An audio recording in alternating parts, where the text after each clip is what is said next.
Greetings, Mavericks and new viewers.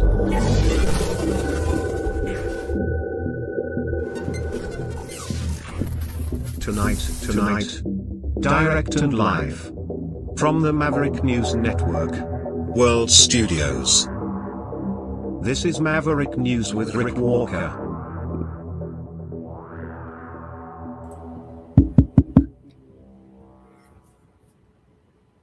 Welcome back, Maverick family and new viewers, to the Maverick News channel.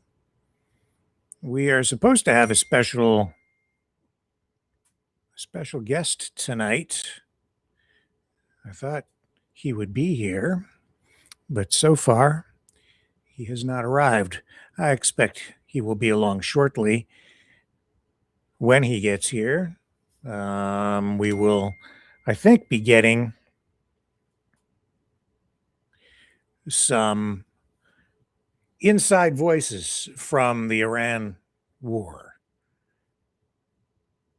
First-hand eyewitness accounts of what's really going on over in the Middle East. At least that's the game plan if our guest manages to get into the system. So we'll see how that goes. Either way, we will be updating you on what's going on with the war in Iran, the escalation, the oil prices, the impact on the economy, how this is likely to go. This is what everyone is talking about right now. We also have this story about another floor crosser in the House of Commons and other top news stories of the day. So with that, let me just get this queued up here.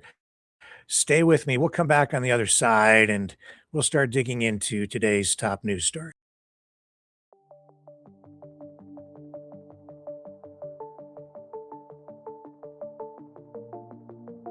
Greetings, brave Mavericks. Our quest for truth continues. We go beyond fake news. Together we expose propaganda. Together we pull others out of rabbit holes. We are Maverick thinkers. We are all unique individuals, defenders of individual rights and freedoms, credible, trusted, grounded in reality. Maverick News, Maverick News. Defending free speech, Donate at freedomreporters.com. Do it now. Tomorrow may be too late. Maverick News. The world is watching.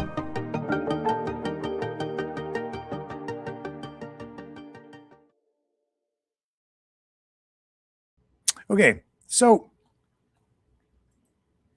very difficult to know what's real right now. We are in the fog of war, like literally in the fog of war, and we are at war. No question about that.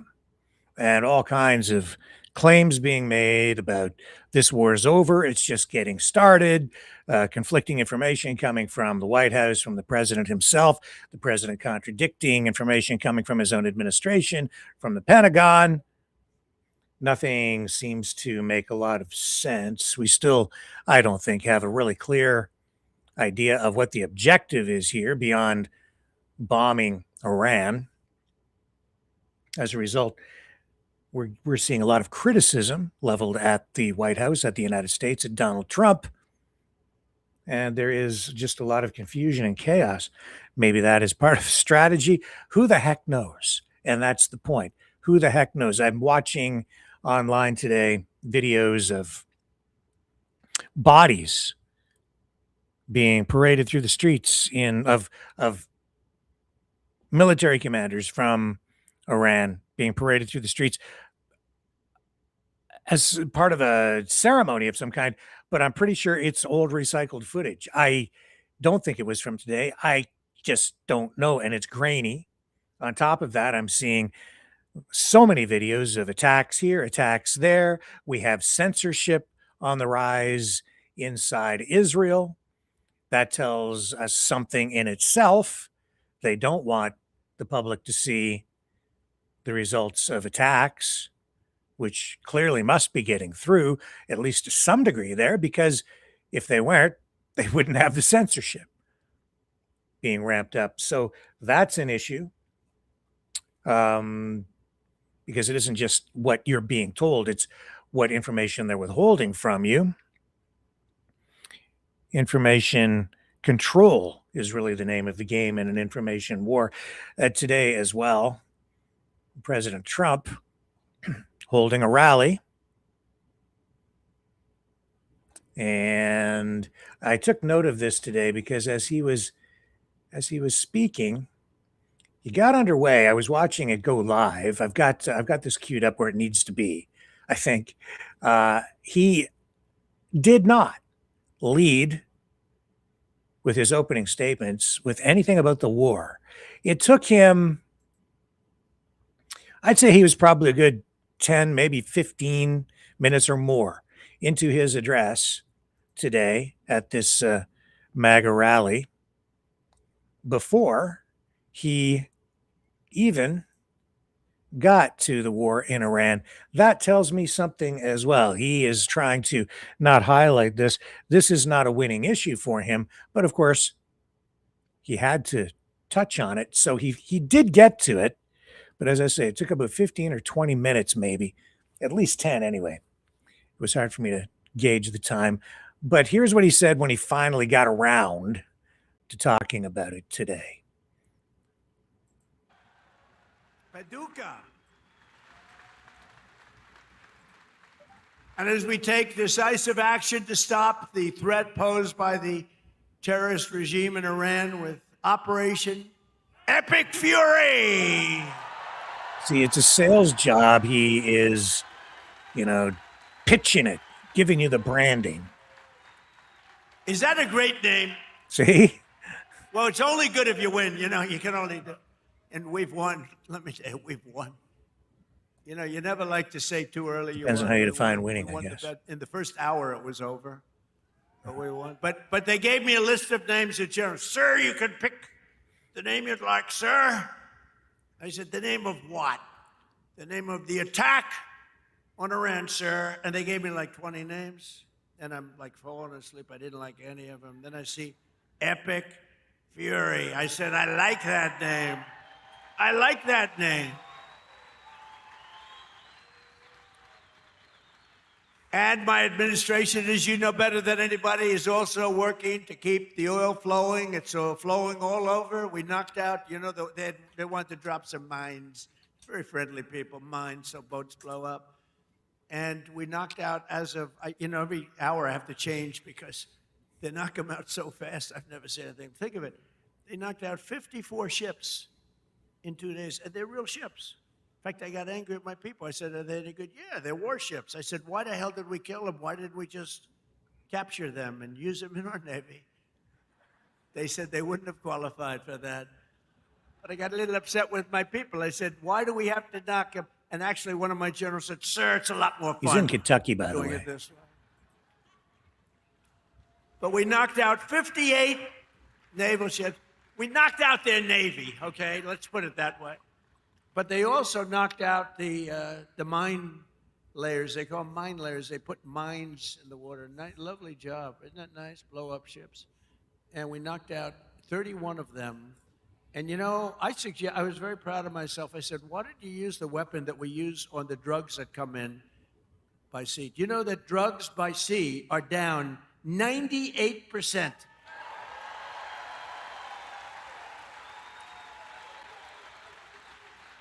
And I said, that's a hell of a weapon.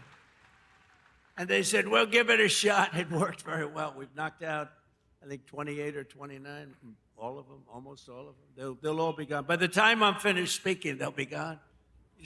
These people work very fast. But I'm pleased to report that earlier today, the International Energy Agency agreed to coordinate the release of a record 400 million barrels of oil from various national petroleum reserves around the world, which will substantially reduce the oil prices as we end this threat to America and this threat to the world. We don't want to leave early, do we?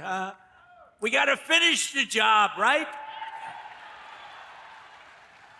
Over the past 11 days, our military has virtually destroyed Iran. Tough country. Their air force is gone, totally gone. That took the better part of about 3 hours. They no longer have radar. They don't have anti-aircraft equipment. They don't have anything. Their missiles are down 90%. Their drones are down 85%. We're blowing up the factories where they're made left and right. And frankly, nobody has ever seen anything like it. Nobody's ever seen anything like what you're witnessing now, and that can include the original killing of Soleimani and al-Baghdadi, two of the worst killers in the world that I did, as well as Operation Midnight Hammer, where we totally obliterated Iran's nuclear potential. We obliterated it. They don't have nuclear potential. And then after Midnight Hammer, and then we left, we figured that'll be the end of them for a while. But they started again. That's why we got to finish it, right? We don't want to go back every 2 years. And that's because, there'll be some day when you don't have me as president. You'll have perhaps you'll have a weak, pathetic person like we've had in the past, mostly all. Like Barack Hussein Obama, who signed one of the worst deals ever with Iran, where they were going to give up everything. Remember when he filled up a 757 with billions of dollars of cash and sent it to Iran? Billions. People forget that. That's when I realized the presidency is very powerful. When you could put over $1 billion in an airplane and fly it over and give it to a foreign country that's your enemy. How stupid was that? But that deal, the Iran nuclear deal, gave them the right to have a nuclear weapon as of 3 years ago. If I didn't terminate that deal, I terminated it very quickly. If I didn't terminate that deal, they would have had nuclear weapons, and this world would right now be a different place, much different place. Believe me. And then Biden, he came along. He had no clue. He didn't know what the hell he was doing. But what they did was incredible. Everything they did was wrong. Think of it. Afghanistan, Biden, Afghanistan. The most embarrassing day in the history of our country. Embarrassing. 13 dead, but hundreds and hundreds are dead from, I count both sides. I do. I count both sides, sorry. But hundreds and hundreds of people dead. And instead of leaving from Bagram, they fled. I hate to even say it. There's no reason. We were in there. I was the one. We're going to get out. We're going to get out with strength and dignity. We're pounding the hell out of them. They didn't like Donald Trump, the Taliban. They would do anything I asked them to do. You know that. And this guy comes in, left all the equipment behind. I said, every piece of equipment will be taken out with us. They said, no, it's better to leave the plane. I said, why is it better? Well, I think it's more cost efficient to leave the plane. No. You got a brand new fighter jet, $150 million. You give it a tank of gas, little jet fuel, and you fly it out. They said, sir, I think it's better to leave the plane. These are the exact opposite generals as we have now. Do we love General Raisin Cane? He's great. But oil prices are already coming back down, and it's going to come down, but we're not leaving until that job is finished, and it's going to be very fast. It's going to be very fast, but we're not going to count on having competent presidents. We have to assume we're going to have incompetent ones, like the one we had last time that couldn't walk off a stage. Remember? He'd finish with a speech. The speech would last about 2 minutes. People would come out, not many, like 2 people. And he'd be finished with the speech, and then he could never find his way off the platform. He'd look around over here. There's so many stairs. I have 4 sets of stairs on this platform. Usually they have at least that. He couldn't find, or walking up Air Force One. Now, I know the problem with this, it can happen. You can slip. I could slip. I came downstairs today that was soaking wet. It's a little rainy today. and I have steel stairs, and I'm saying, hey, yay, yay.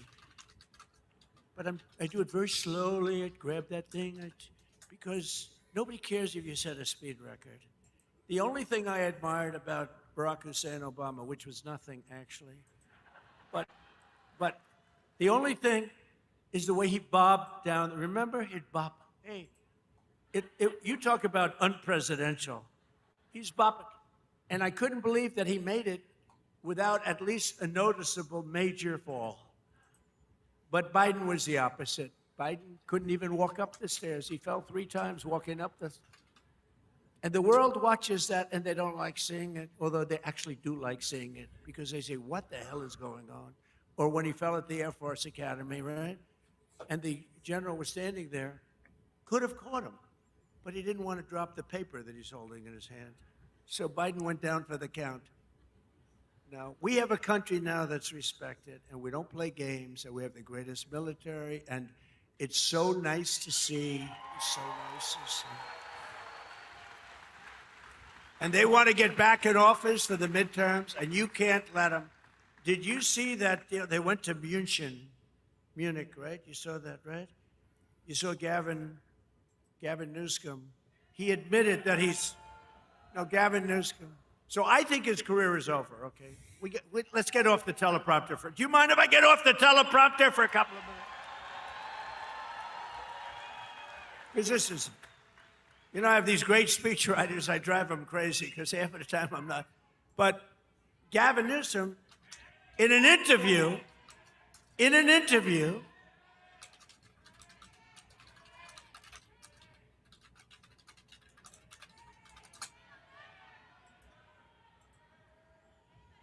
have a doctor in the house, please? Doctor?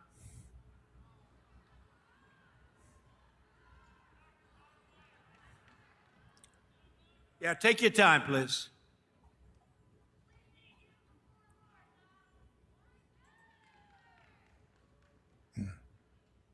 Take your time.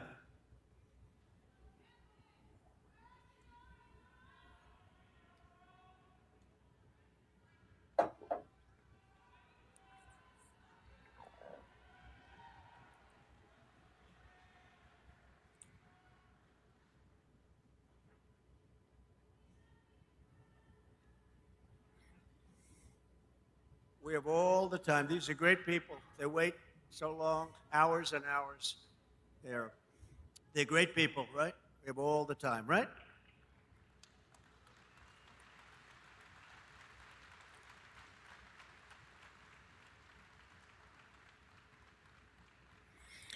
Well, we'll move along because he's moving on to other subject matter. You get the gist. I have to say, I don't think all the information coming from even the president is accurate. Because we're seeing tonight attacks on ships in the Middle East, including a ship that apparently was attacked and a tanker in the waters near Iraq tonight.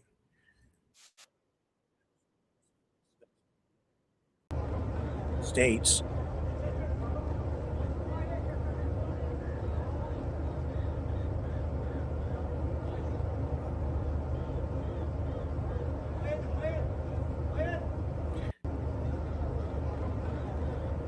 So, Houston, we have a problem because this war is not over.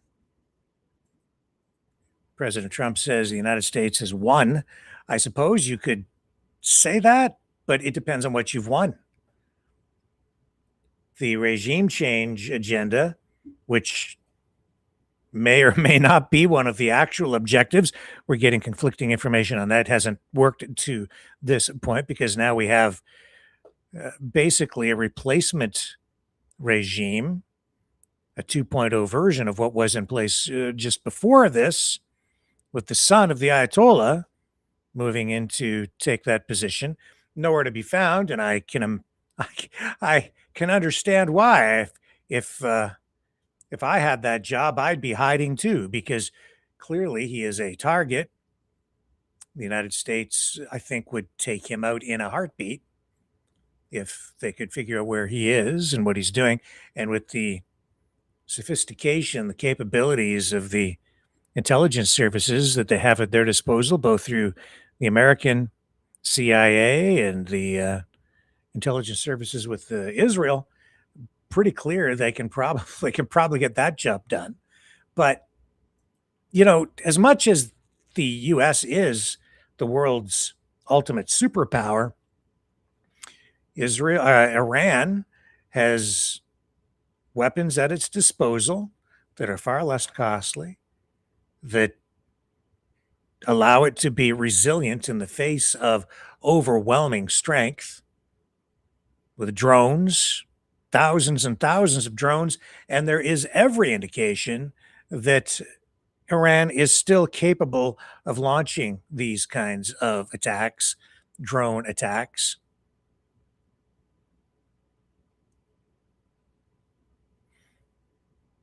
And we're seeing attacks even inside Israel as a result of all of that. But we're also seeing that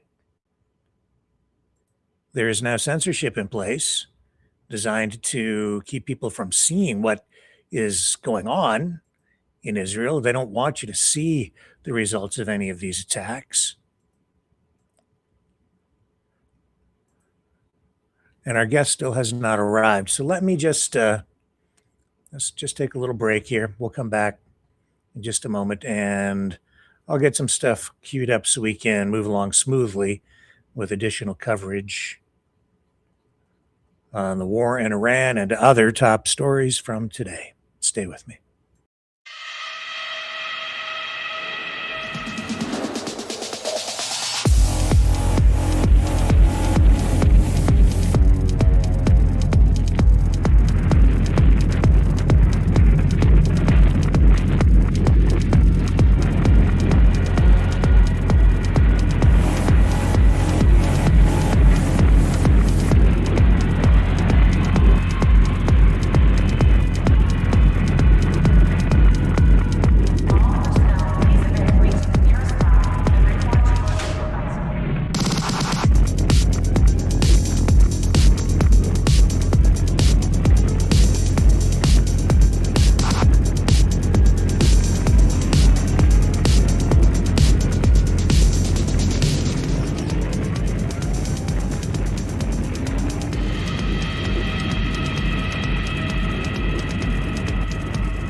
Maverick News.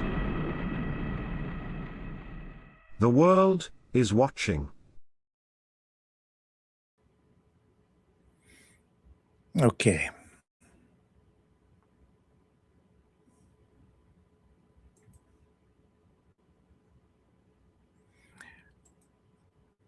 Yeah, there is a problem. If you want to know what's really going on, sometimes you don't look straight ahead. Sometimes you have to look at a time like this at other indicators like gas prices. So I know that tonight, I've checked the prices recently. Oil on the international market priced right now at around $85 per barrel. So, of course, it has come down from that peak of about 115, 120 just days ago. But that's not the clip that I wanted. The what is really crazy though is gasoline in parts of California at so $85 a barrel. But you know why I know that the oil is not flowing the way that President Trump says that it is flowing? And you know why and there's a huge problem with it, because yes, oil is being released from the strategic oil reserves tonight, but it hasn't really affected the price of oil, and prices at the pumps continue to rise. Now, this has got to be probably the highest price in the United States tonight, but check this out, $8 a gallon at one LA station. $8 a gallon. As the war continues, the national average for a gallon of gas is up nearly 50 cents since the war started 1 week ago. Here in Los Angeles County, the average for a gallon of regular unleaded is now well over the $5 mark, spiking 17 cents overnight. As Eyewitness News reporter Madison Weil tells us, the price is now more than $8 a gallon at one local gas station. $8. If you filled up your tank this week, you probably saw it. Gas prices across SoCal once again on the rise. I mean, I drive Uber and I'm just getting killed right now. I mean, gas prices are so high, and they were high before this war. According to AAA, gas prices were already rising in line with seasonal norms when the joint U.S.-Israel attack on Iran sent oil prices soaring. Prices at the pump now up almost 50 cents a gallon in just 1 week since the war began. Hopefully something happens about it. I really can't do nothing but complain. The average price of a gallon of gas in California is now over $5. In LA County, it's $5.17. That's up 17 cents just overnight. Down in Orange County, $5.15. And in Riverside County, $5.06. We stopped by one of the cheapest gas stations we could find, this American Oil in Exposition Park, where drivers could fill up for a little over $4. I'm always searching for cheaper gas, so right now that's how Los Angeles working. So just a few miles away in downtown, drivers with sticker shock at this Chevron, a gallon $8.21. Holy crap. It's insane Oh, work. man. It's too high. I definitely won't be coming here for that. And I just actually could not believe my eyes when I saw that $8. That's wild. And it's not just the war in Iran. Experts say California's regulatory policies are also driving prices up as in-state gasoline production is down. These prices obviously impact so many of us here in Southern California. As always, a great resource is gasbuddy.com. You can find the cheapest gas closest to you. Reporting in downtown Madison Weil, ABC 7 Eyewitness News. There you have it, $8 a gallon, although as low as $4.19. So a big range there, but prices up overall. Now, our guest is in the back room, so maybe we can bring him in. I don't see his camera on or his microphone. Looks like we might be getting him on now, and there he is. All right, let's see if we can bring him in and get this part of the program underway. There he is, Raj Sehgal. Welcome back to the program. It's been a long time. Yes, Rick, it is my pleasure to reconnect with you and with your viewers. I appreciate you coming on tonight. And the reason Raj is here, and I know that, we have something of a communication barrier to a small degree here tonight because Raj has an accent, as you know, but his English very good. And where necessary, I will repeat things a little bit so that everyone can stay in the loop here. And because what Raj is going to do tonight is he's going to bring us stories from people who are over in the Middle East tonight. He has contacts over there. He has been in contact with his contacts in Middle East, Gulf Coast, Gulf states over there. I think even the UAE especially. And what we're seeing is Iran attacking surrounding countries. That's what's been going on since the beginning of this. We just showed you the tanker filled with Iraqi oil set ablaze just off Iraq in waters near there, and that's the kind of stuff we're seeing online. Difficult to know what's really going on. So Raj took it upon himself to start making calls over into the Middle East where he has contacts to find out what's really going on by talking to people who are actually there. Now, I know that we have some internet issues over there in Iran in particular. I think there are internet connectivity problems tonight because I think they're blacking out a lot of the internet for security reasons. Internet communications just blacked out, taken out because a lot of the infrastructure being damaged by U.S. forces. But in other countries, he was able to get through. And with that, Raj, what country or countries were you finally today able to make contact with people? Yes, Rick. Today only I made contacts people in the UAE, particularly in the Dubai, because Dubai airport was attacked today by the missiles. So I had my friends there. I was worried. So I called them, and we couldn't get regular call and the WhatsApp call. And then they contacted me back on the WhatsApp chat. Somehow, luckily, we got it, and they told me they are fine. And the WhatsApp calls are blocked, not allowed in the entire UAE. And they told me that even while chatting with me, they could hear continuously noises of the missiles in the surrounding areas. So I told them where exactly you people are. They say we are confined to our houses for many, many days. Schools are closed, no groceries, no outing. And we have never seen such a time in our entire life in Dubai. And they say, and the same thing, I spoke to someone in the Abu Dhabi, which is a nearby place, and the same situation there. People are very, very scared. And I had some people who have been commuting also, who have been coming to this Sharjah and this Qatar for visit. They got stranded there, and they say it was I don't know what was bad time that they left their own countries. They came from Pakistan, from India, from China. They are all stuck up. They say we are not even feeling safe in hotels because you never know which hotels the turns comes next, which can be attacked. We can't travel. We don't know where the missile may come. And sometimes we are driving and we see the missiles coming over our head and striking right, 200 meters away front of us. So we are lucky that to survive that. So this is so uncertain situation in Dubai, in UAE, in Sharjah, even in the Oman area. People are so much worried, and that's why I was very much concerned. So I made a connection with them.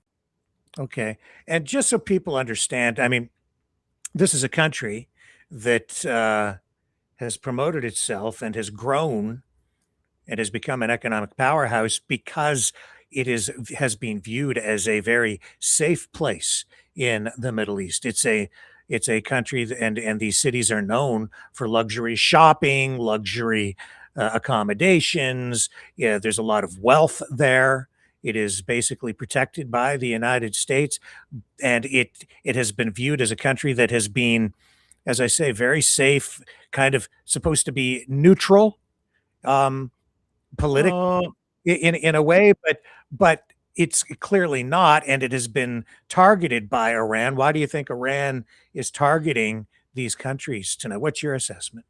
I will tell you the narrative, which many people in the Western world may not be aware of. The narrative is there that first of all, let's talk about the Gulf countries surrounding the Iran. Mhm. Rick, these countries have been giving not billions, trillions of dollars, trillions of taxpayers' money to US government. And US government is funding the Israel government. The US government is getting trillions of dollars, and sorry if I use this language, as a protection money, I will use it. Why? They say that we have many multi layers of defenses on the skies which will protect you. We have our bases there, and we are spending so much money on our air force, armies, and other equipments. Nobody can touch you. Nobody can even look at you. You are totally 100% protected, and in turn, give us some money. Maybe in that way, I will call in layman's language a protection money. That myth has totally been shattered now, because they came to know that they are not safe. They had paid trillions of dollars and they said, we are not safe. What happened? Where is the US Air Force? Where is the defense system? Where is the Israeli defense system? Currently, the situation is there. The Tel Aviv is totally devastated. People have shared videos with me which are not the local media. They say a couple of people from Israel, although it's banned, they can't police immediately arrest those people who made these videos, but still those videos have been circulated with many people in Pakistan, and those people have shared videos with me. And I say, is it an old video? Is it Gaza or is it Israel? it seems to me it's a Gaza video, because you never know what is video. But Yeah. some people were there, standing there, who were Jewish. So they say it's a recent video somebody has made us. And tell me what's happening is that initially they were advised by the government to take shelter in the bunkers. And they say whenever any missile will come or you hear the alarms, you please come out of the bunker and go to your houses. It started, people were comfortable. Now what is happening in the last 3-4 days? They say this alarm, every time they step in and they step out to the home, the alarm again bells. So they say now we are almost all the time in the bunkers. So we living in the bunkers all the time. It is inhuman. So many people all around, the height and all that thing. And what more is worried is it is in news that even those bunkers have started penetrating to the missiles. The country which was considered to be having a multi-layer of defense, we used to sell their defense system all across the globe, that we have the Iron Dome and this and that. That country is being attacked by penetration of the defense from not a very big country, Iran, which has no air force, but their drones are penetrating. Who is providing them all this assistance? It's also a question that how is providing them all the technicalities? There may be some power, and people, they say it's understandable that the Russia is supporting Iran. Yes. It's sharing that the intelligence with the Iran, and the China is providing the technology to them. And it is clear that before this war started, between the May, when the war was 12 days war, and between this war started in the March, there have been heavy ports, heavy lifting of and disposal of the equipments at Iran. And they say that has come mostly from China and other parts. And there is many defense systems and all these things have come. They were already prepared. They were anticipating this thing. So they have got huge tons and tons of, I don't know what exactly was there in that, but they say it's a defense material, attacking material. And that's why their attacks are so precise that this time, this 9, 10, 12 countries, even as far as to the Turkey, they can go to the Cyprus right at the border of the Europe, they can go. Oman, they have just struck now a couple of hours back. So they say that these all countries which were patronized by Israel and by the USA, in turn, they were getting trillions, billions of dollars as a protection money. Now they say that money is wasted. They themselves are not protected. How will they protect us? This is the situation going on right now. What the people have shared with me in Dubai, they say they have invested their lifelong in earnings. They have shifted their money and bought very huge houses, considering that it's the safest place in the earth because it is protected by the system. Nobody can penetrate. Now they are thinking to move it to the Singapore.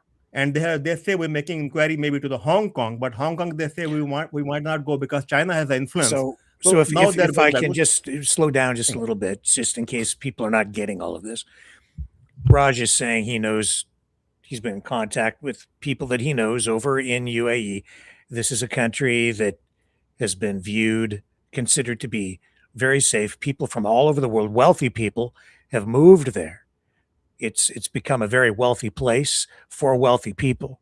A lot of money. It's part of the Western economic infrastructure at this point now, and it has grown because it has been. The idea is that it is the safest place on earth because it's protected by Western military technology. But what's happened is because Trump has attacked Iran. Iran is now responding not by going straight to war with the United States or straight to war even just with Israel, although Israel's under attack tonight.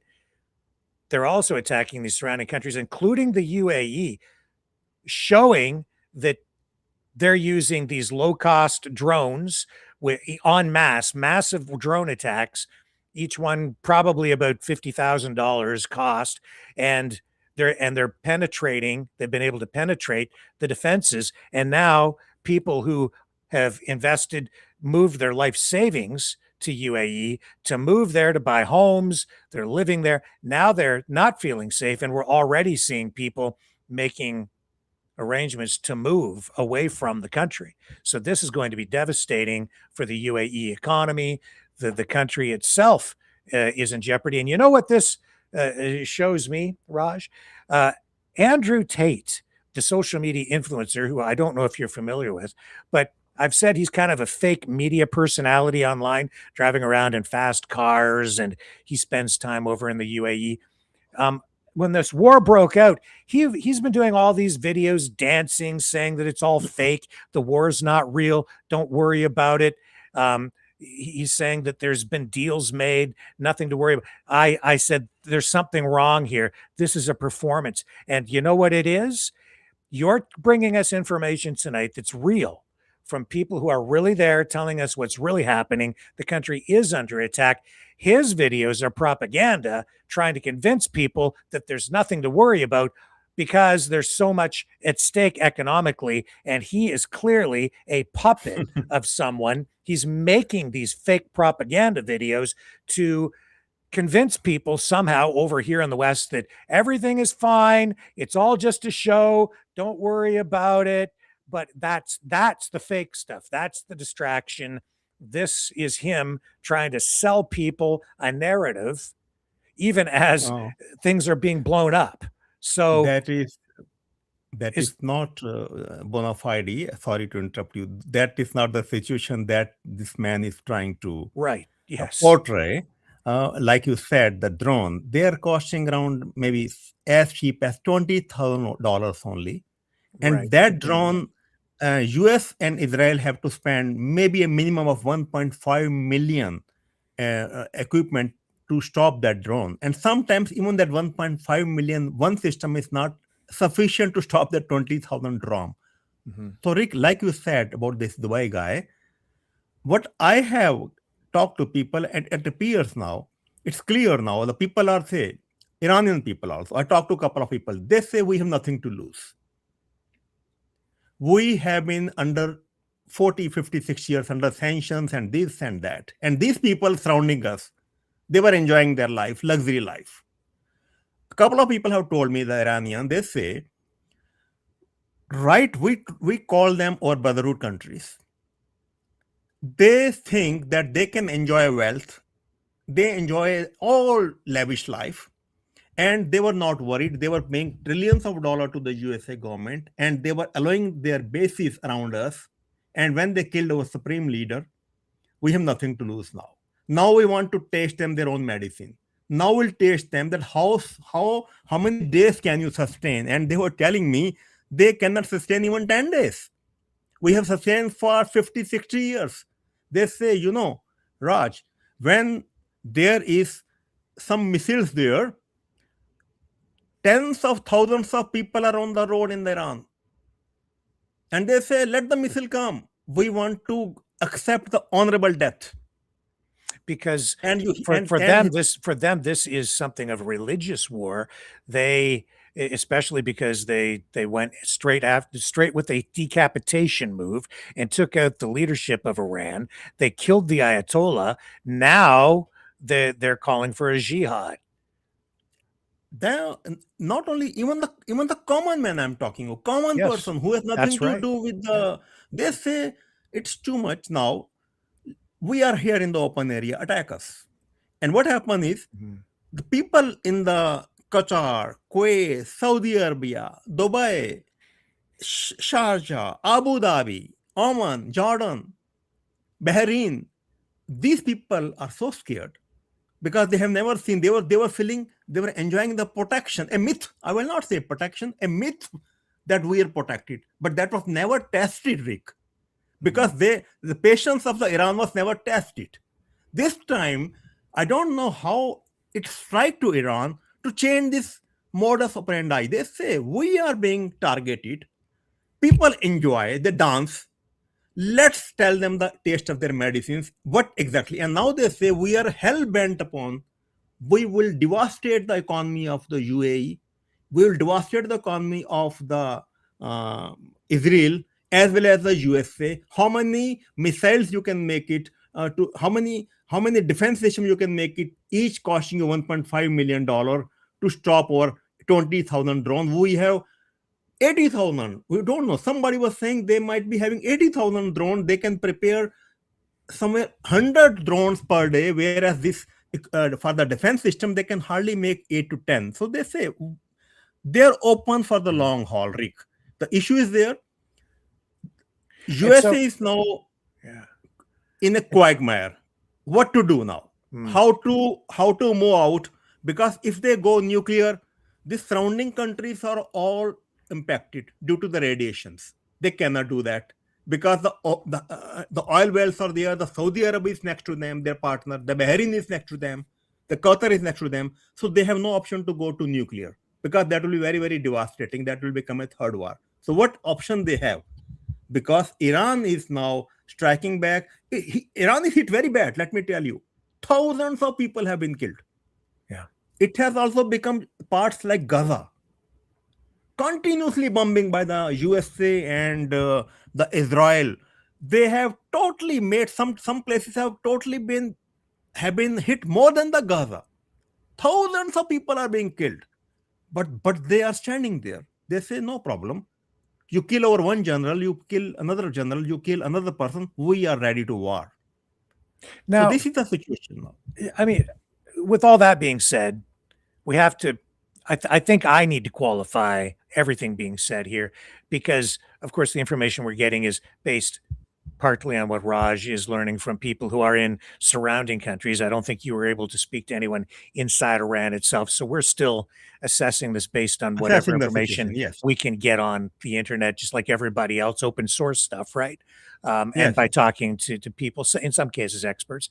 But so it's again, they're somewhat difficult to know exactly what the truth is because there's so much propaganda. That being said, I think the truth is somewhere in the middle. Clearly what Trump is saying is not entirely true. Clearly what's coming out of Iran is not entirely true for sure, but you can see some things are absolutely undeniable, and that is oil prices are up, gas prices are up, so you know the oil's not flowing to the markets because it's a supply and demand, it's a law. So it's a natural law, right? If you have less supply, the price goes up. The price is between $4 to $5 up to $8 out in California for a gallon of gas. That should tell you something. That there's a shortage of gasoline because there's a shortage of, or there's a diminished supply at this point because of the bottleneck, the choke point at the Strait of Hormuz. The ships are not flowing through there, regardless of what Trump just told us, which is clearly a lie, he's lying to try to stabilize the markets because he wants the price of oil to come down so that it doesn't affect consumers on the home front. But that being said, yes, this is a miscalculation, clearly. They have not thought this through entirely. They do not fully, Trump and his administration do not fully understand what they're dealing with over in Iran, obviously, because they're not picking up on the determination, the resilience, the anger that they just generated in Iran. This is for these people, this is an existential religious conflict now that a lot of the people in Iran are going to be committed to. And while there is a segment of the population that will support and is supporting the United States, I don't think that's the majority of the population because of the way that the demographic split on the religion is in Iran. Am I on pretty much on point with that? Yes, Rick, you are absolutely right. When the war broke, there are different stories. It's very difficult to authenticate from the video. Like I said, whether this video is 6 months old video from Iran or from Gaza or it's from Israel or Tel Aviv, it's very, very difficult. We can only say that what people are sharing it, but what reality is there, like the people who have told me living in UAE today only, that they are hearing noises. So that is authenticated news. What they say that they don't feel safe and the money is there, that is authenticated. So these are the things there. And regarding unrest in Iran, absolutely, every country has oppositions and the governments and all that. The groups are always there. There are many people who are cheering that US is attacking, trying to change the regime. There may be thousands, maybe tens of thousands of Iranians, but at the same time, much more is that which are with the regime. So that is what is what is visible now. Otherwise, if the majority of the people are not with that country, it would have been very easy, as the USA president has said, that they anticipated to make a regime change and take it over. But that was a miscalculation. Maybe their intelligence failed, or maybe they couldn't understand the nerve of the people. I don't know. But there seems to be something, some miscalculation. The biggest miscalculation is that they never expected that Iran will attack the neighboring countries. This they never, because it never happened earlier. This is the biggest miscalculation, and that is why the whole problem has come. Because otherwise, Iran could have been hit and bombarded continuously by Israel and USA. Only thing Iran is surviving is by bringing these countries into this conflict and war. This was, I think, not anticipated from that country. And then the U.S. bases, which are situated in these surrounding countries, the U.S. military bases, I know they've been attacked because that's where the casualties on the U.S. side have come from. That being said, I have to say, I don't think that the assessments from some of the, I'll say, pro-Russian, pro-Iranian influencers online, that these bases have been wiped out or completely decimated. I don't think that's quite true, but the capacity to operate at, entirely efficiently, or that's been diminished in some cases at some of these bases. But the U.S. is pivoting, and compensating by operating from bases a little bit further away and doing what they need to do to remain operational. So I don't think that there's any indication that the U.S. is unable to operate, or that they've been hamstringed or anything. And I'm not saying you're saying that, but I'm seeing those kinds of claims being made online over the past few days. So exaggerated claims. Exaggeration, yes. Yeah. You know what happened? Like I said, Yeah. USA never expected that, like I said, I don't want to repeat that Iran would attack the neighboring countries. So they never expected that their bases could be hit. So what happened suddenly? When you attack someone, so they have to take a defensive step. So they have to little bit go reinforce, regroup themselves. So what they have said, they may be going back a little bit in to take in the safety zone, or maybe the local like Saudi Arabia would have told them, please don't use our base because we are getting hit for the first time. Maybe other country could have said, but that doesn't mean that USA has totally vanished from the place. No. USA and Israel have hit very badly. I'm telling you. But people in the Dubai have said they're not in Iran, but they know better than what we're getting in Canada. So the people and that you've spoken to today, just how are they doing, like emotionally, and you say they're scared, or what are they doing to stay safe over there? Very scared. They say that they never expected this much in life, and some of them they want to leave place for some time back to their home country where they are from for the time this war is over. And they say that they are not safe because in the way that where the drone can hit, this is something worrying them, because drones are flying here and there. You never know, they say, because it has hit some places which were not the military establishments, which are not the air force bases. It has hit like the airport where the people are there. It is hitting sometimes at some ships. It is hitting on the road also. So they say it has become a nightmare that where this drone will come, where it is now hitting the civilians area also. Okay. Now we had spoken about maybe getting someone from the Middle East on the program with you at some point. We weren't able to do that today because of the time zone difference, because of internet issues, and just logistics and other issues.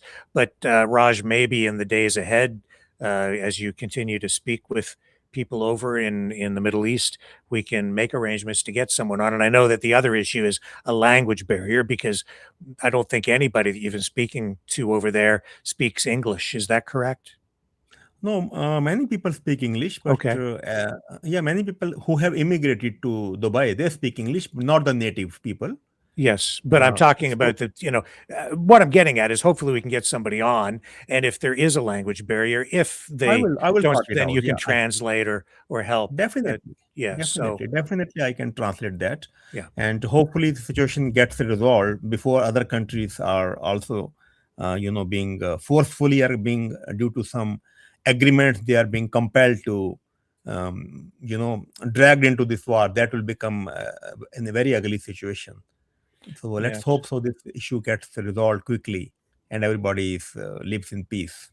Yes, well, because it's just regular everyday people who suffer the most because of a situation. Everyone, yeah. Commuting is expensive. The tickets from the US and Canada to these countries, even to the Europe, have gone up very substantially. And safety is also very important issue. People who are stuck up there, they're not feeling safe. And even like the price of the gas, although after that Trump announced it has gone down today, considerably it has gone down the price of the barrel, but everything gets impacted. And Well, actually, uncertainty. it's still at $85. I just checked, and that's right where it was yesterday. I think it was 86 yesterday. So he's saying it went down, but it really hasn't. It's down from 120, but 120. It has gone down to 120. Yeah. a few days ago. But that's the way markets go to. When you have a shock to the system, the markets always overreact. Stock market's the same thing. You get big spikes, and then it settles down into a more stable price zone, and that's where we're at tonight. But it's still much higher than it was. Just yeah, like 20%. Everybody knows 20% of the your crude oil goes from that place, state of Hamas, and that has been totally being blocked by the Iran. And look, Rick, 138 ships vessels they pass that strait of Hamas every day. 138, and now only 8 are being allowed. So 138 and 8. So naturally the price will go up. And those 8 are also considered to be which Iran allows them. And when I talk about the economics, money is one of the biggest issues in a situation like we're in right now. It's about the world economy. It is about the how sustainable a war like this is. The Achilles heel, I think, for the United States and for the West in general is money. The U.S. military, we've seen reports they're spending somewhere between $1 billion and $1.5 billion every day to wage this war on Iran. That's just the United States. If you do the math on that, that works out to probably around $30 per U.S. citizen. That's what it costs. Just an everyday, a U.S. citizen, like you divide it up, it's about $30 is what that would cost if they actually pay for it. So what's that in a year? That's around probably close to $11,000 per person in the United States every year if this were to go on for 365 days. So I don't know that this is sustainable. Isn't that about? I don't know. Just doing that off the top of my head. It is not sustainable at all. No. Look, it is not impacting only US. The airspace is closed. Like I said, prices have gone up all over globally. The Ukraine and Russia war, their airspace closed. Pakistan, Afghanistan war, airspace is closed. India, Pakistan has closed its airport for India. And now this region, the entire Gulf region. These things, Rick, are impacting billions of dollars every month to the world economy. Yes. Billions of dollars. And no, it's not only about the oil only. the equipment, the houses which have been damaged, the infrastructure, the oil refineries which have damaged, the schools, the hospitals, the traveling. I mean, if you made up this thing, it becomes trillions and trillions of dollars. How many months and years it will take to get back and reconstruct these infrastructures? And it isn't just that. The Strait of Hormuz, as much as those ships are taking oil out, they're bringing other goods in to supply those Gulf Coast countries. They rely on shipping to bring in food and other supplies because those are not like agrarian communities, right? Or countries. There's not a lot of agriculture that can be done in the desert. So depending on which country, they have issues with water, they have issues with food supply, and if you have a bunch of people who have moved to a country like the UAE, living a luxury lifestyle, they're eating lobster. We just saw the Defense Department budget on lobster and steak. You don't have a lot of cattle farmers and lobster being taken from the waters around UAE. That stuff's all being brought in, to maintain that lifestyle. This will break the economy there in pretty short order if the ships don't come back in, take the oil out, but they have to come back in with other goods to maintain the modern economies that they have in those other countries. So this is really, really, I think, again, a miscalculation by Trump. I think he's received bad advice on this because if you can't complete whatever it is that he's trying to do in there very, very quickly, it starts to unravel. The time, like in the long run, time is on Iran's side. In the short run, the United States has the upper hand because they have the technology to inflict extreme damage. I don't know how it plays out. I don't know. But these are the factors in play here tonight. And this is a very, very dangerous game. We're entering a new era. This is territory in the Middle East that we really haven't been in before, even with the Iraq war, even with what happened before that in Kuwait. This is a new version of warfare in the Middle East. And Rick, one thing which is very, very, the people might be very concerned, Western people also and the Gulf countries also, that why could not they stop the drones and missiles where they have spent trillions of dollars? What happened there? This is the question that has really has come out from this war. That why and what are the reasons that they couldn't make these countries safe? I mean, why a 20,000 drone can penetrate? This is also a question here. Well, yes, and it's a question of quantity versus quality, right? High tech versus like just overwhelming numbers of swarms of drones. How do you combat this? This is what even Elon Musk has been talking about for some time. We had David Wiley on, military analyst, right as soon as the war began. He was highlighting the dangers, the challenges that combating drone warfare present for the U.S. military, for all Western military, because I don't think that the U.S., any Western military organization is really set up to deal with this kind of warfare because it's new. Even though we've seen this playing out in Ukraine and the technology is being developed there, and Ukraine understands this very well. Ukraine has developed, as on late, Ukraine, I think, has developed this technology to combat these drones. Yes. But after much, they suffered severe losses, but by the time they learned and how to make a defense. Yeah. Well. Yeah, it took them quite a long time. But anyhow, this situation is quite now. Every hour we hear, even in not only from the people living there, even in the social media, Al Jazeera or CNBC, every hour you can see, even from the Fox News, that some other part of the Gulf is being hit. Yes. Yeah. And and because you were able to talk to these people in UAE, we've now confirmed from you through them that these attacks are very real, regardless of what Andrew Tate is posting online. He can dance all he wants and pretend that the sky isn't falling, but there literally are thousands of drones being launched from the sky. And so, yeah, there is. He wants to maintain the investors' confidence. It's a materialistic thing, which has already been, I think, hurt very badly, because once the investors' confidence has gone, not only the investors, the common person living in there is not feeling safe. So, what kind of confidence the people will have to, have their money entire money invested there, because there are most of the richest people in the world have invested in Dubai, in UAE. Right. Yeah. So, what they are feeling now?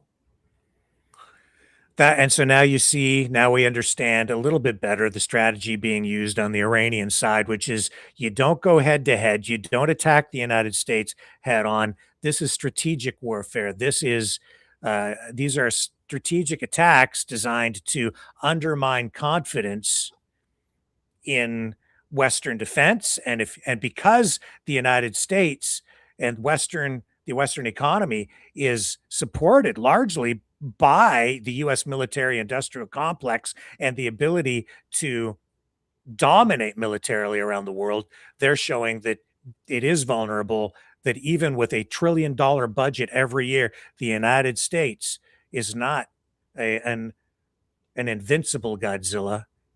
It's Godzilla with an Achilles heel, and that's the economy because of the oil and the Strait of Hormuz. You take that 20% of the oil out of the mix long enough, and you can cripple a large part of the Western world.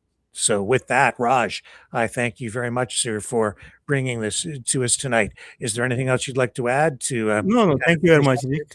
Thank you very much, and we'll try to get someone from there. If due to the time constraint and there's no issue with the internet, I will let you know. Outstanding. Thank you so much, Raj Sehgal. Thank you very much, Rick. Thank you, and thank you much for you. Thank you very much for your viewers. Okay, and we'll be back very shortly, right after this. Don't go away. More ground to cover when we come back.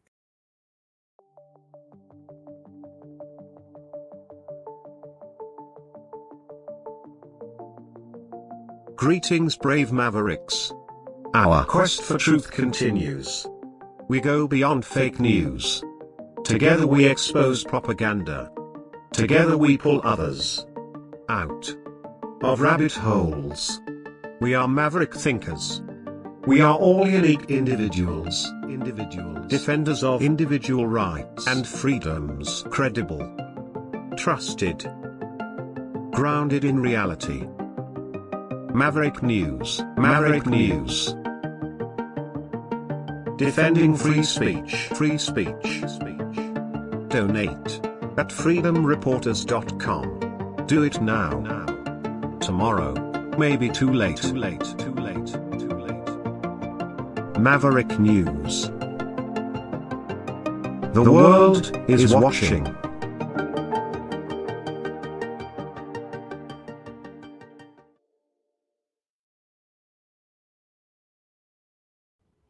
Let's go to the War Map and see what the latest is there.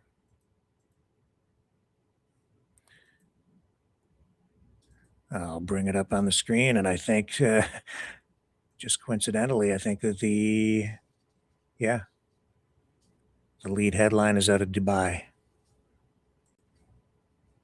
There we go.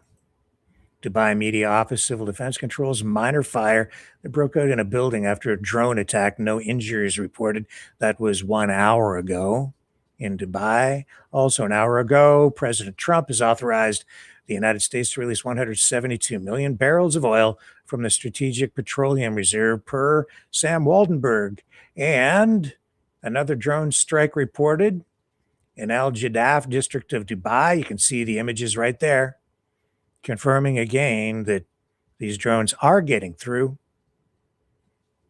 In some cases, inflicting damage, undermining confidence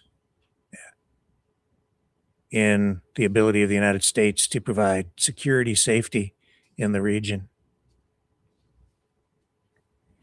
That's the game plan. Water, big issue there too. Big issue. It's an energy war, but it's also a war that will hinge on food and water. These are all strategic things. We'll see how it plays out. Man, this is not Venezuela. Nope, not Venezuela. And Israel doesn't want you to see what's going on.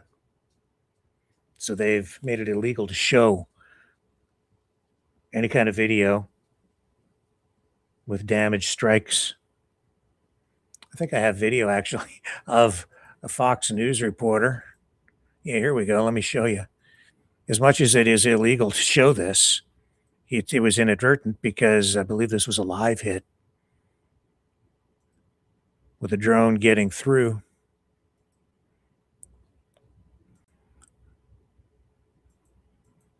And we know that this has been going on, that these 9 people were drones killed.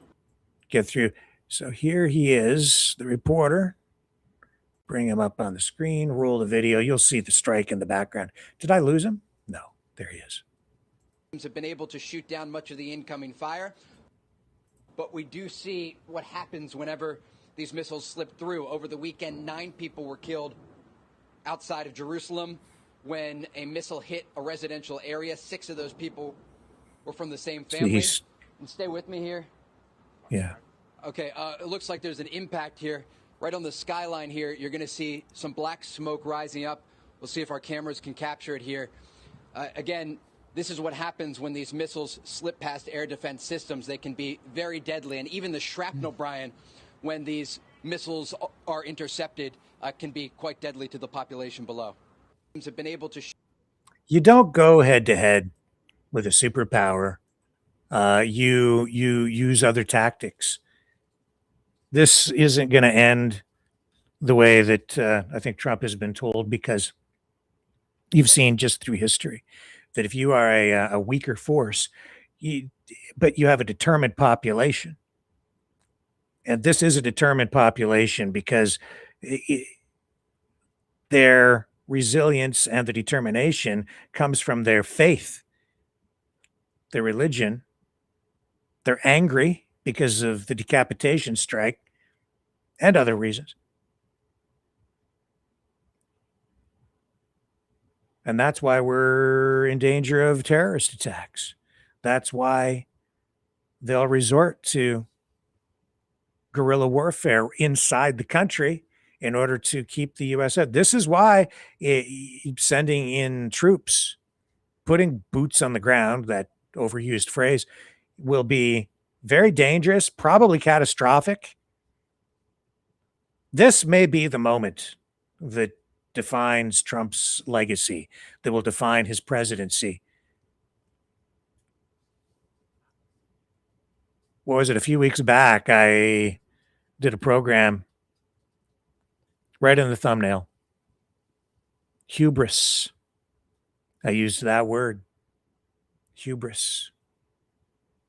The whole program was centered around that word. I said the United States is acting, Trump is acting with, hubris.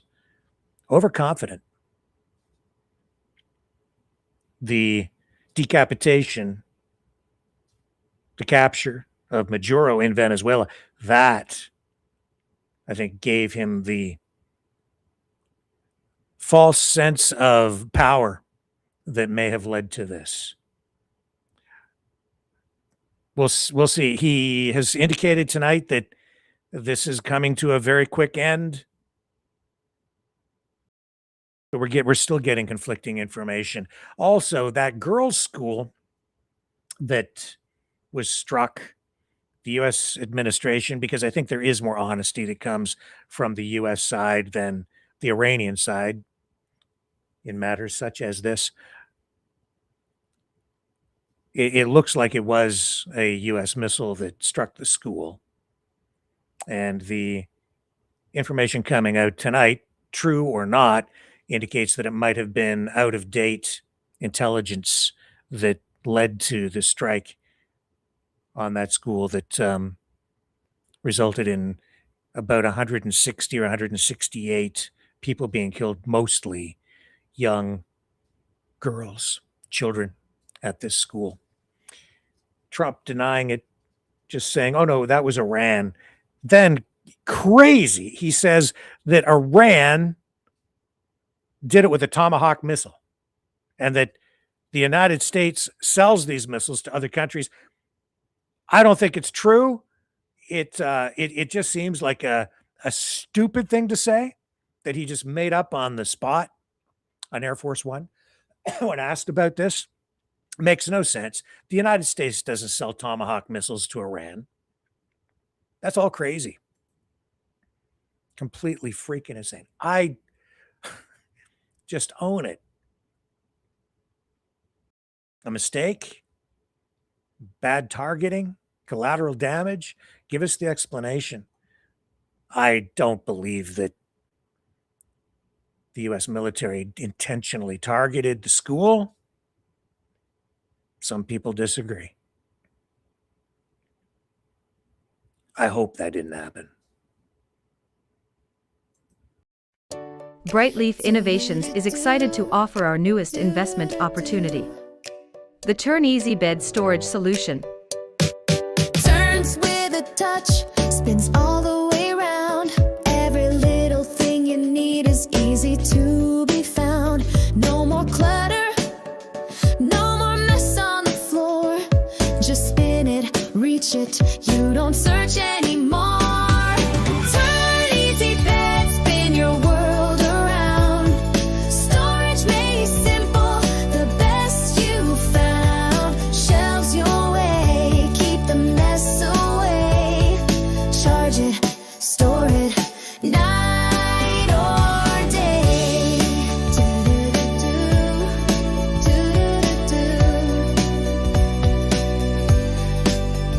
Custom shelves for your books or your tech. Cozy space for your treasures to protect. Built-in power when you need to recharge. Smart design that makes your bedroom feel large. Turn Easy Bed, spin your world around. Storage made simple, the best you found. Shelves your way, keep the mess away. Charge it, store it, night or day. Designed and developed by Brightleaf Innovations, proudly Canadian and patent pending in North America. Turn Easy Bed transforms how you live. To learn more about this innovative new product idea and exciting investment opportunity, call 519-784-0222 or visit brightleafinnovations.com. All right, so just to kind of give you an overview of where things stand tonight, heavy waves of airstrikes have also rocked Beirut as well as Tehran. This happening overnight, well into the day, intensifying the ongoing conflict with Iran. Now in its 12th day, the Pentagon did brief Congress in a closed-door session that the U.S. has already spent more than $11.3 billion on the war just in the first 6 days. So there have been some anonymous sources that have come out and made some statements to journalists anonymously saying that the figure doesn't include many of the other operational costs. So the final bill for the American taxpayer, excuse me, is likely to climb much higher than that, no doubt. Fighting continues tonight on multiple fronts. There's no sign of easing in Tehran. Residents and state media reporting repeated drone attacks against against targets in some areas where street checkpoints run by the Iranians and some militias there killed several people. This really marks a new and alarming tactic, I guess, spreading fear that simply moving around the city could prove deadly. At least that's the way the situation is being reported on the Iranian side.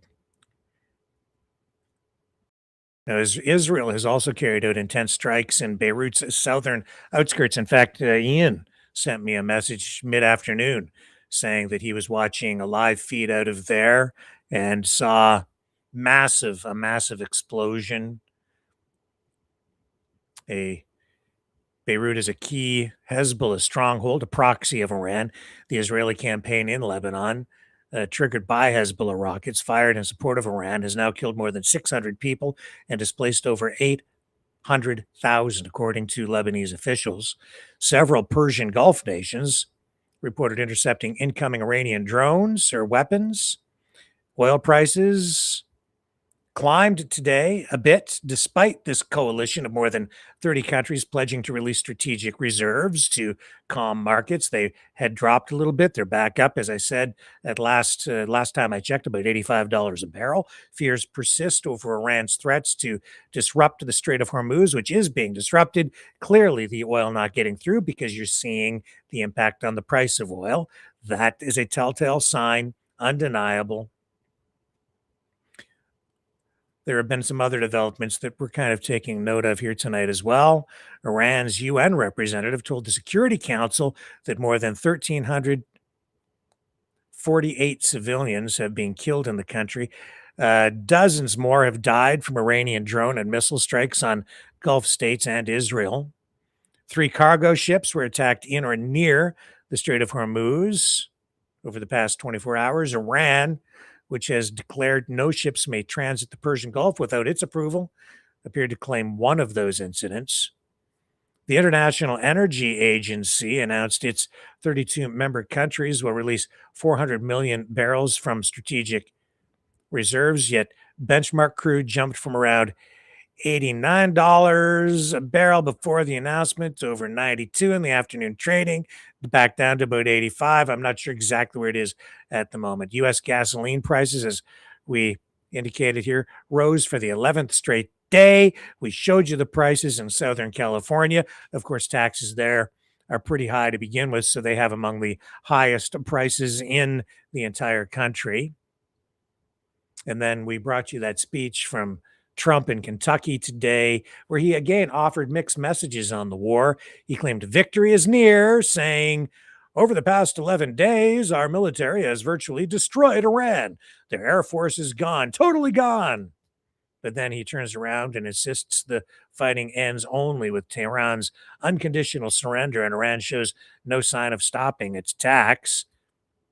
So clearly this war is not over. Mixed messages. It's maybe some form of weird, I don't know, Sith Lord mind control tactic that's being used by President Trump. I don't know. I just know that what he's conveying from the podium today is not accurate. Major banks, including Citi and HSBC, have temporarily closed offices in the Persian Gulf after Iran's Revolutionary Guards threatened U.S. and Israeli financial institutions there. The threat follows an airstrike on a Tehran building tied to a bank there, a bank Sepah, which is Iran's oldest modern domestic bank. A preliminary Pentagon investigation confirms the U.S. struck that Iranian school, even though Trump denies it. This is coming from the Pentagon. Don't shoot the messenger if you don't like what I'm saying. That, again, killed about 168 people, most of them children. And as I said, it's being blamed tonight by the Pentagon on outdated targeting, outdated intelligence.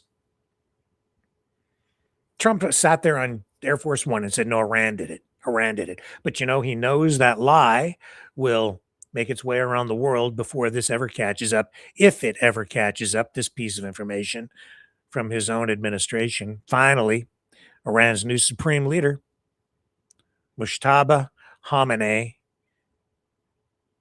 the 56-year-old son of the late Ayatollah Ali Khamenei, has not appeared publicly or on video since his appointment on Monday. I wouldn't go out in public either. I wouldn't want the United States or Israel to know where I am at all. So they have to be going to extreme lengths to keep his His whereabouts absolutely secret. Hasn't issued any statements, nothing. And understandably so, I would say. Iranian officials saying this is partly due to security concerns over revealing his location and partly because he was reportedly injured on the war's opening day.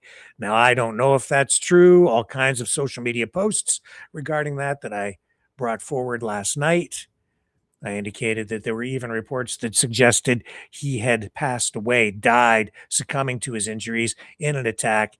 This yesterday being posted. I don't think that is true.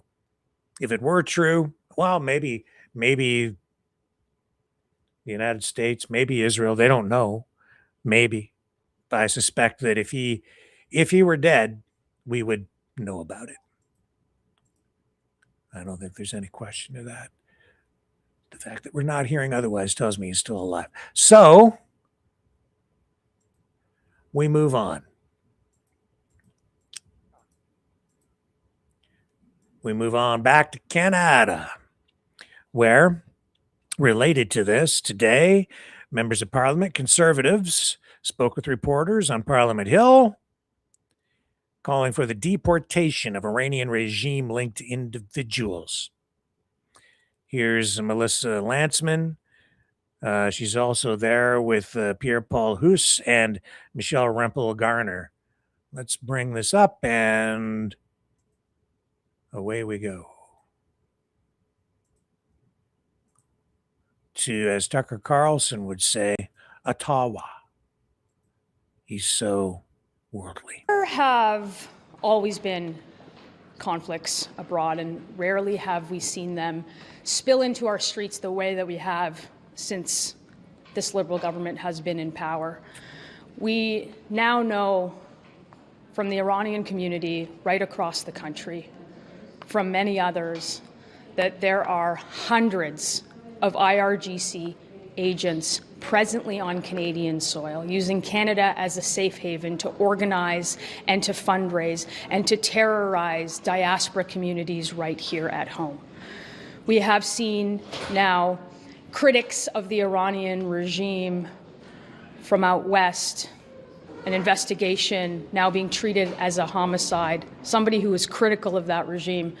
We see constantly, and particularly as an MP from a region who represents many in that community, on a weekly basis, those calls coming into our office, informing MPs and at all levels of government, including authorities, that they are terrified of living within their own communities. The hundreds of agents that are here today live in Canada with complete impunity, and we have a Liberal government that has done absolutely nothing to stop it. We've seen violence against businesses, gunshots into Iranian activist businesses. We've seen terrorism in the Jewish community. We now are amongst nations that lead the world in attacks against Jewish institutions. Today, we are calling on the government to table a plan to get rid of these terrorists that are on Canadian soil. Thank you. Earlier this week, on Monday, at the Citizenship and Immigration Committee, we had government officials in front of us talking about just giving, frankly, abysmal answers on the lack of action from the federal government and their capacity to keep Canada's streets safe by both preventing Iranian regime officials from entering Canada and then also taking action to deport senior Iranian officials after the CBSA has identified them. Just a couple of things before we get into the rationale for why we're calling on the Liberal government this week to table a plan within a week to do a variety of different actions. You know, we just had the Public Safety Minister come out here and sort of play bingo with the number of suspected Iranian regime officials that are in Canada. Like that sends a message of a lack of seriousness and a lack of safety to, as my colleague mentioned, many different communities across the country about both the government's willingness and ability to keep them safe. So today the Conservatives are calling upon the Liberals to table a plan within 1 week to do the following: urgently enforce deportation orders for Iranian regime officials and block Iranian regime officials involved in terrorism or crimes against the Iranian people from seeking safe haven in Canada. Disrupt efforts in Canada to launder money and finance the regime's terrorist activities. Coordinate Canada's sanctions on the Iranian regime to ensure effective compliance. Evaluate Canada's terrorism threat level, which has remained unchanged since 2014. Identify any gaps in Canada's national security legislation which may be exploited by regime agents. Finally, complete the establishment of Canada's Foreign Influence Registry and stop approving any refugee claims without an in-person interview. This builds upon action that we called for in a motion that we plan to table at committee on Monday. We are going to continue to push the government to pay more than lip service on these items, and we do expect the government to respond to our call for a plan within the week. Merci. Bonjour tout le monde.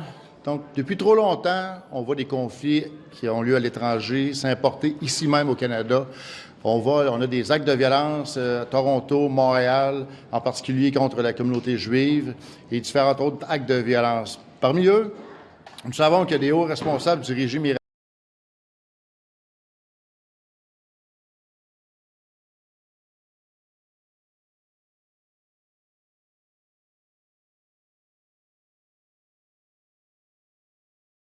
Questions orales. The Honourable Leader of the Opposition. Only two types of people, those who are Irish and those who wish they were, Mr. Speaker. The Prime Minister flip-flopped 4 times on Iran, Mr. Speaker. But here, these flip-flops are even worse.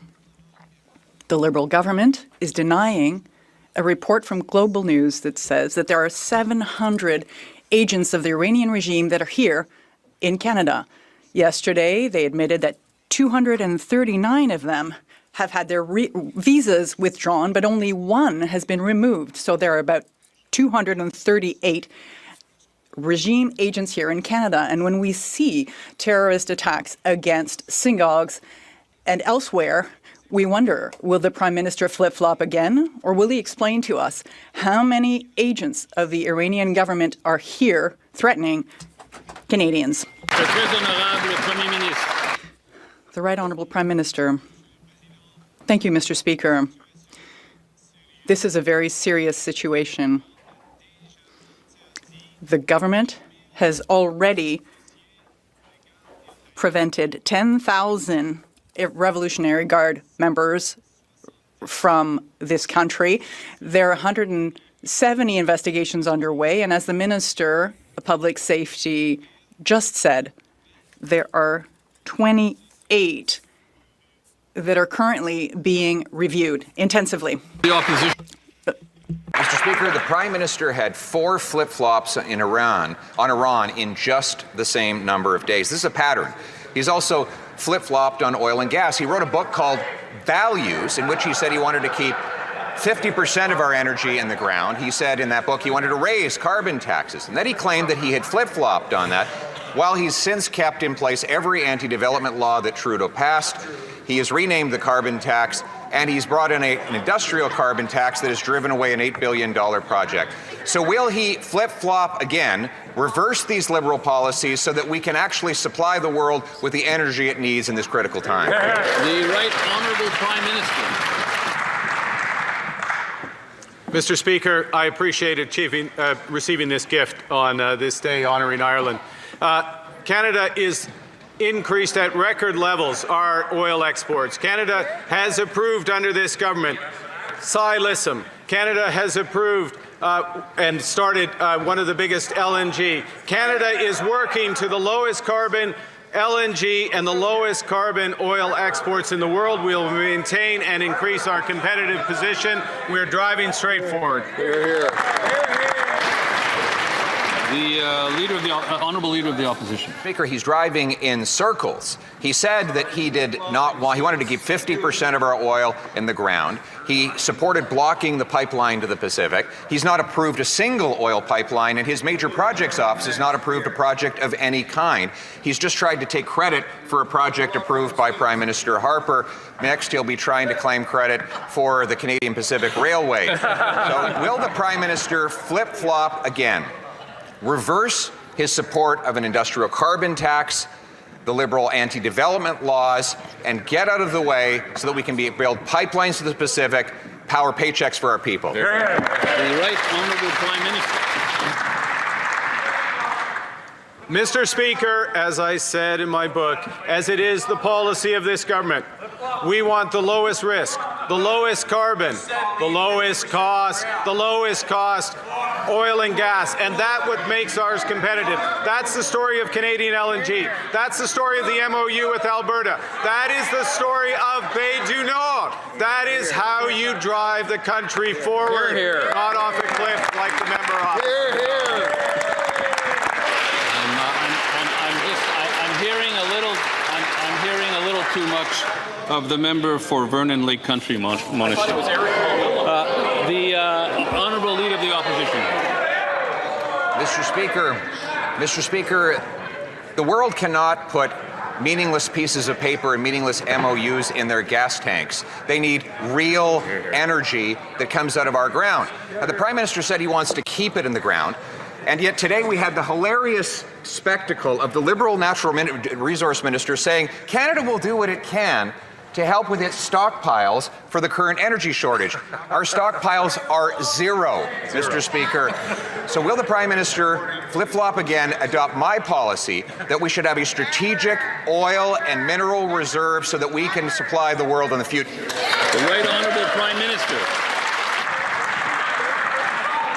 Mr. Speaker, there's many policies of the member opposite I will not adopt. One of them is flip-flopping, jumping around, searching for ridings every election. The second thing I will not adopt is the importance of having the most competitive oil and gas in the world. Our oil exports have never been higher under this government, over 5 million barrels per day, and they will increase because they will be low carbon, low cost, low risk.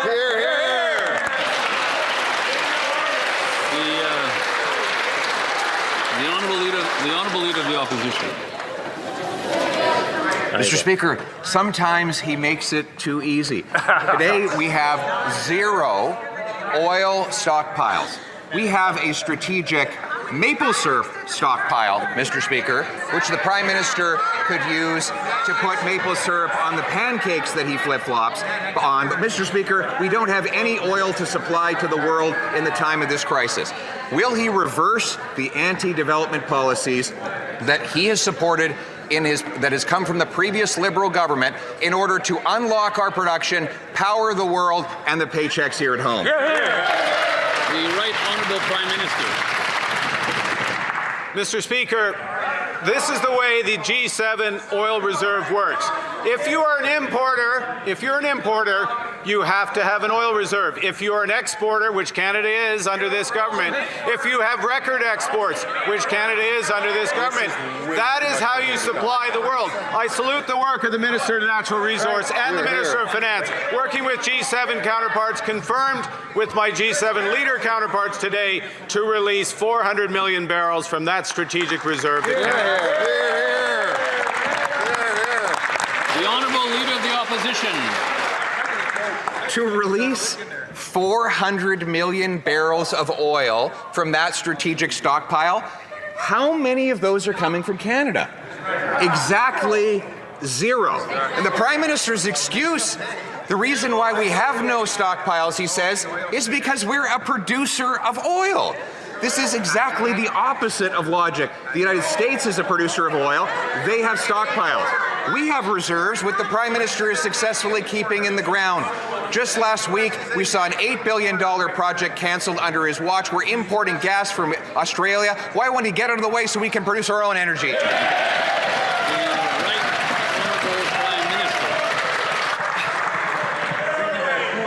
Mr. Speaker, the member opposite thinks he's on a rich vein, but he's tapping a dry well.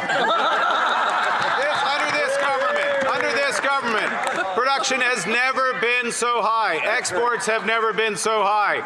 We approve Bay du Nord. We are working with the province of Alberta to produce the lowest cost, lowest carbon oil and gas. We are expanding our exports. We are expanding our future. Hear, hear.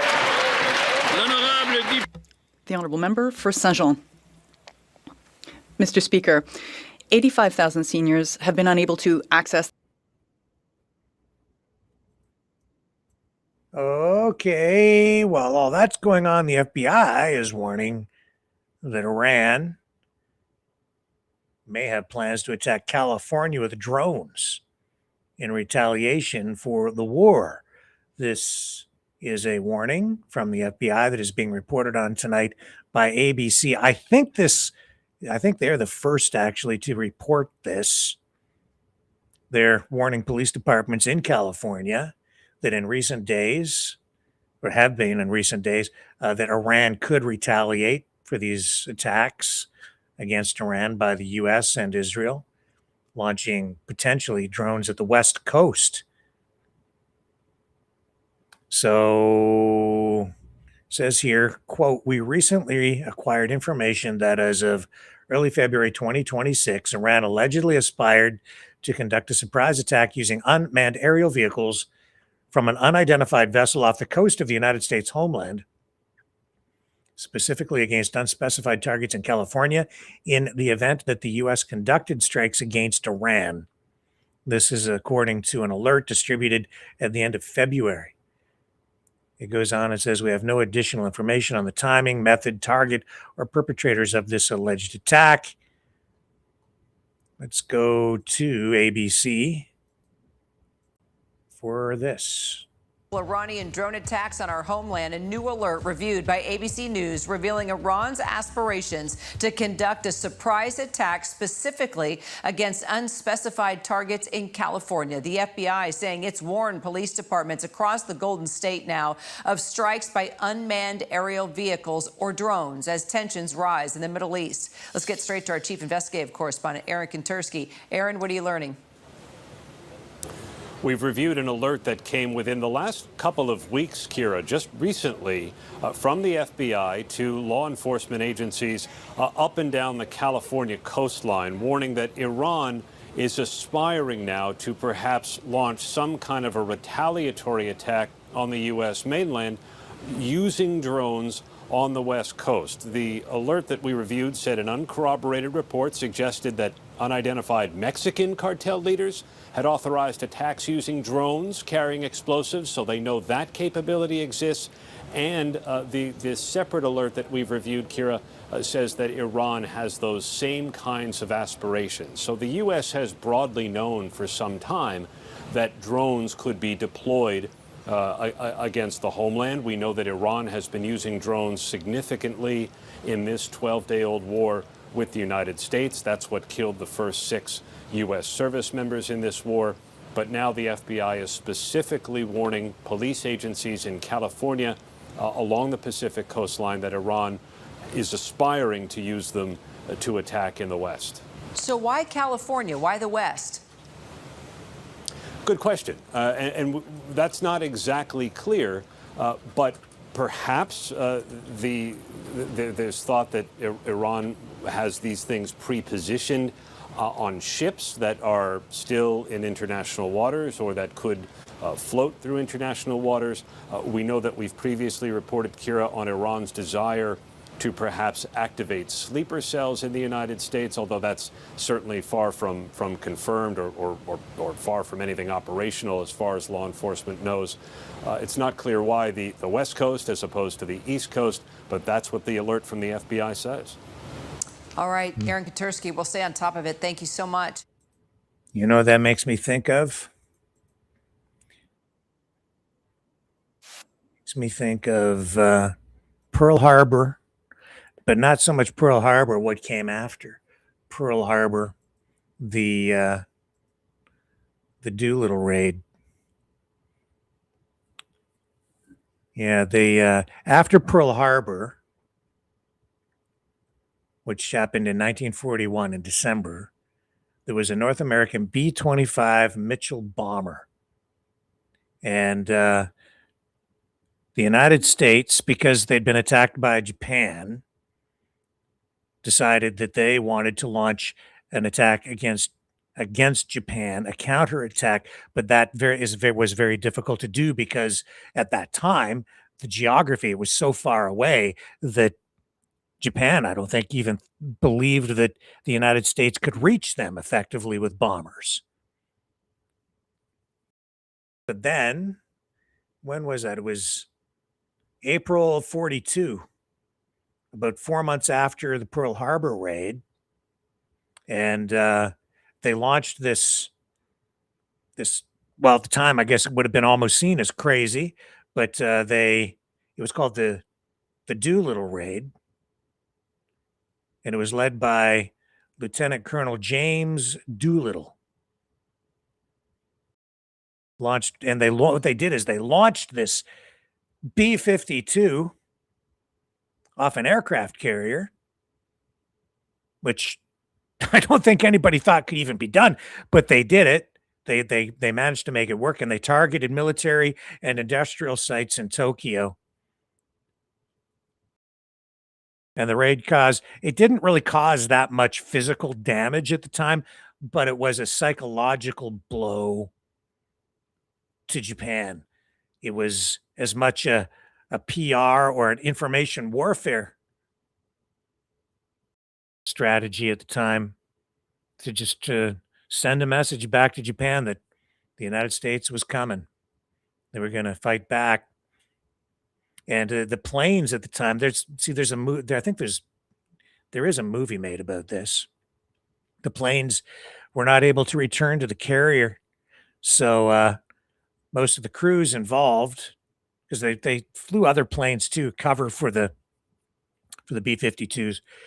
And I can't remember all the details from the history of that, but yeah, the Doolittle raid. This reminds me very much of that, because what Iran, if this is true, would be doing is sort of the reverse of that in modern times, trying to find a way to strike back at America and overcome that insulation that the oceans have always provided for us here in North America. We've always lived with that shield in place, maybe living with a false sense of security for all of these years.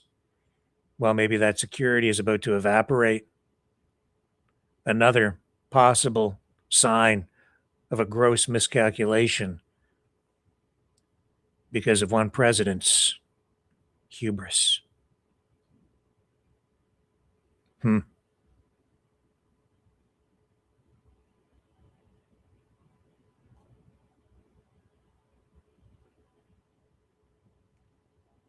A lot of hubris, a lot of overconfidence, I think, even on the trade front, frankly. Tariff war. What a dumb strategy. Tomorrow, Pierre Poilievre, leader of the Conservative Party. See if I can find this for you. I had him queued up. Here it is right here. Pierre is heading to the US of A to advocate for Canada, to do what I think this is a good thing. He's heading on down to the United States to, as he says, well, I'll show you his social media post. He's going to go sell Canada too. I hope he does a good job.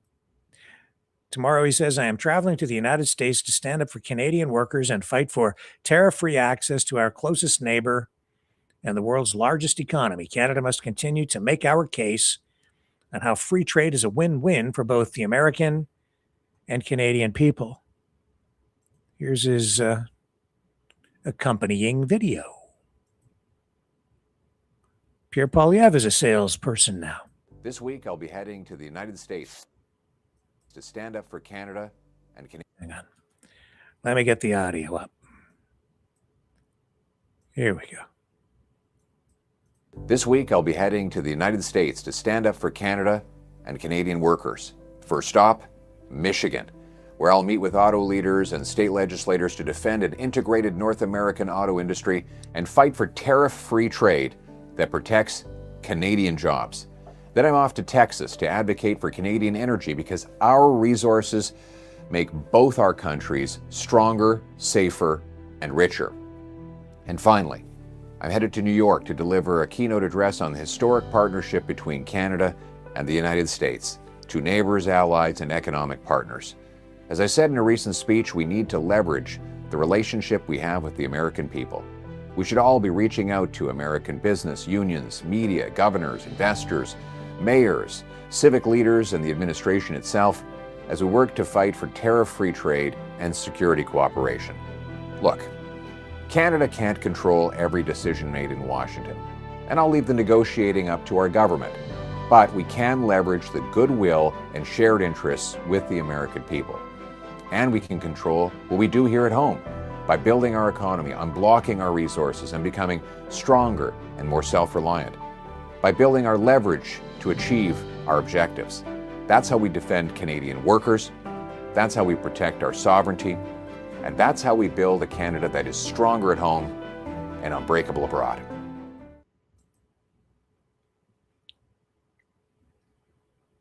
And again, I wish him success because his success will be our success. I'm all for that. So wish Pierre Poilievre luck. And as I thanked Mark Carney last night for selling Canada around the world, and I'll say thank you, Pierre Poilievre, for trying to do something positive on the trade issue. That's the way to get her done. Okay. I think it's about time to wrap it up for tonight, since he played that very inspirational corporate type music. Do you feel better now? Are you feeling a little more optimistic? I hope so. It's because the world's gone crazy. I know that. What am I going to leave you with this evening? Well, let's see here. I know what to do. I know exactly what to do. Oh, no, we have to go over here. Come here, come here. I'm going to click on this thingy over here. And give you this. Because he's still beating his chest and stomping on the Iranian Navy. And I will say, I do believe the U.S. military, I do believe Donald Trump has managed to stomp out most of the Iranian military. I don't think 90%. I think far less than that. But a lot of the Iranian Navy is sitting at the bottom of a watery grave. So that being said, it's still not over. But Trumpzilla is on the march. See you tomorrow, 7 p.m. Eastern. On the flip side.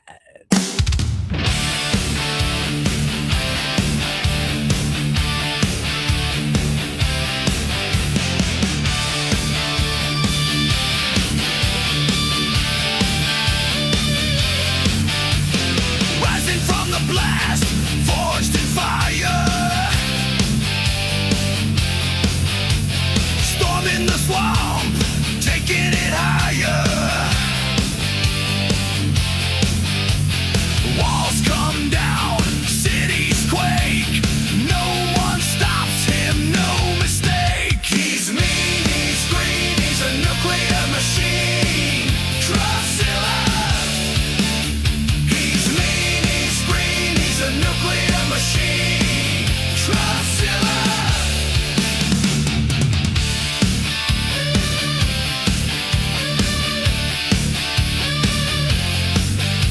Atomic roar, breath of flame.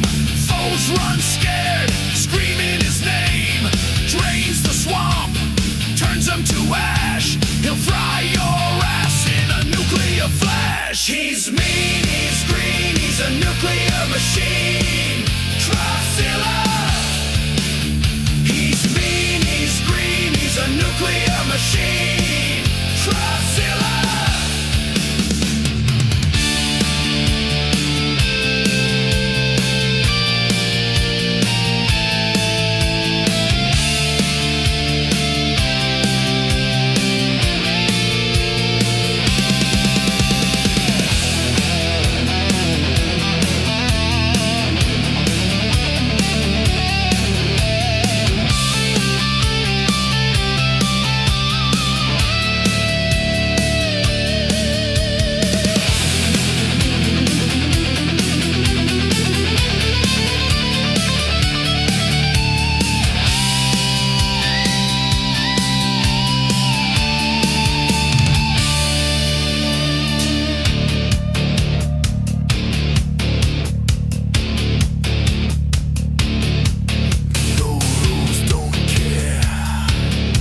This has been a Maverick Multimedia production.